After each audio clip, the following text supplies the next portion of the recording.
નમસ્કાર દર્શક મિત્રો, ગુજરાત ડિવિઝન ન્યૂઝમાં આપનું હાર્દિક સ્વાગત છે।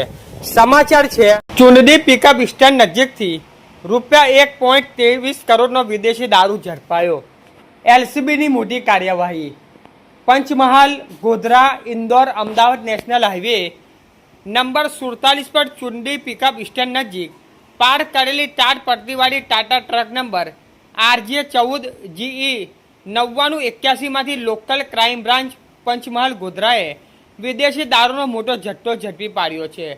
ટ્રકમાંથી કુલ 1035 પેટીઓમાંથી વિવિધ બ્રાન્ડેડની વિદેશી દારૂની બોટલો, કોટડિયા અને બિયર ટીન મળી કુલ 36,912 નંગ મુદ્દામાલ મળી આવ્યો હતો, જેની કિંમત ₹1,73,79,741 હોવાનું પોલીસે જણાવ્યું છે। પંચમહાલ ગોધરા રેન્જના નાયબ પોલીસ મહાનિરીક્ષક વિધિ ચૌધરી અને પોલીસ અધિક્ષક ડોક્ટર હરીશભાઈ ધુતાદની સૂચના અને માર્ગદર્શન હેઠળ એલસીબી પીઆઈ AB વોરાએ દારૂની હેરાફેરી કરતા તત્વો સામે કાર્યવાહી કરવા સ્ટાફને સૂચના આપી હતી।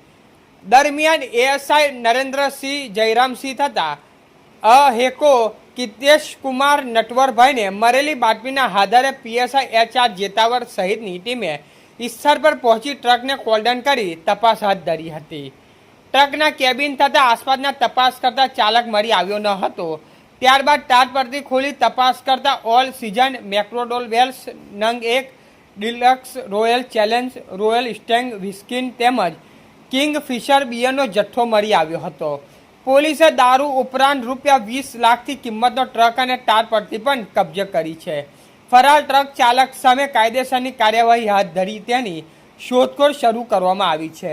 Reporter Tahir Tapla, Gujarat division news, Godhra. સમાચાર જોવા માટે ગુજરાત ડિવિઝન ન્યૂઝ ચેનલને like, share, subscribe, bell icon press button દબાવવાનું ના ભૂલશો। ધન્યવાદ।